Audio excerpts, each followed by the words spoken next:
Assalamualaikum warahmatullahi wabarakatuh. Berjumpa lagi bersama saya Rizky Febrio. Kali ini kita masih membahas tentang desa.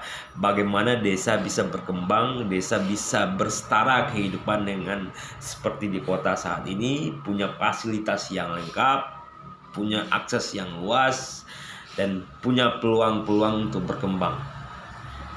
Kenapa begitu, teman-teman? Di desa itu ada lokasi, ada wilayah yang masih banyak yang belum tergarap. Jadi teman-teman, kita meski coba berpikir bersama, berdialog bersama, dan kita rumuskan bersama. Pekerjaan apapun jika dilakukan secara bersama, ya kita melihat hasilnya. Bagaimana sekarang perusahaan-perusahaan besar di dunia itu dikerjakan secara bersama. Banyak orang-orang kita dan keadaan sekarang orang udah mulai banyak yang tahu, banyak yang membeli saham-saham yang diperjualkan di pasar saham. Itu kan perusahaan-perusahaan yang hadir di suatu tempat dan mereka mampu go internasional. Nah, kita pasti bisa mengikuti pola-pola seperti itu. Dengan caranya seperti apa? Ya kita wujudkan dulu.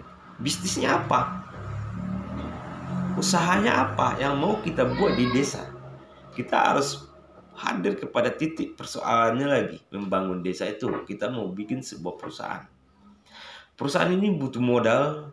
Nah, kalau kita ingin memberikan keuntungan dari perusahaan ini untuk bermanfaatkan untuk tempat, taruhlah namanya desa atau nagari, kita memberikan income misalnya 10% untuk desanya, dan sekian persennya lagi itu kita bagi dengan yang punya aset dan yang punya tempat.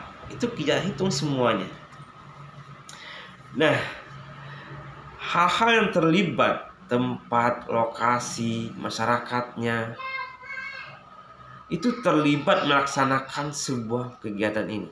Dalam artian itu sesuai dengan proporsinya masing-masing, ya. Jadi ketika itu telah berjalan, kita sudah merumuskan angka-angka kebutuhan. Berarti income kemasukannya berapa yang harus kita cari, keuntungan dari proyek ini berapa yang harus kita capai. Nah, itu kita hitung apa yang rasanya layak. Kita sudah ambil 1% yang layak. Disitulah kita bekerja sama mewujudkannya dengan cara mekanisme jual pasar.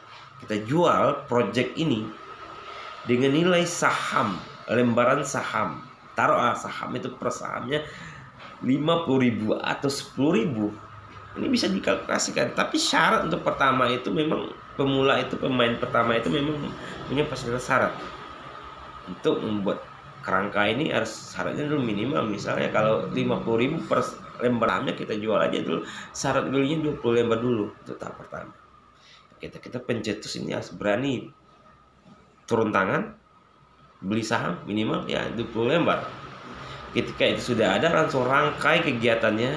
Setelah itu baru kita perjualbelikan ke seluruh masyarakat yang ada di wilayah atau di desa atau di lingkungan kecamatan tersebut.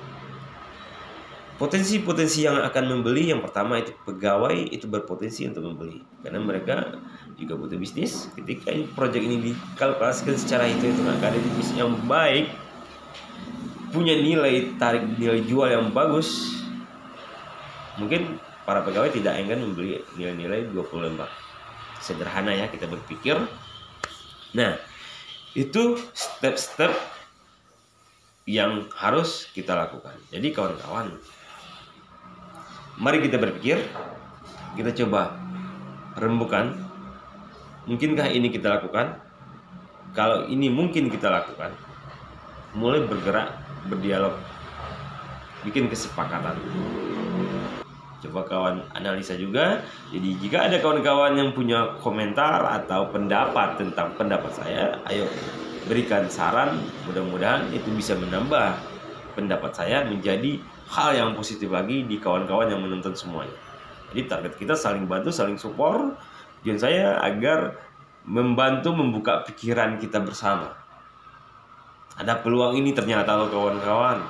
Kenapa tidak kita ambil langkah-langkah seperti ini?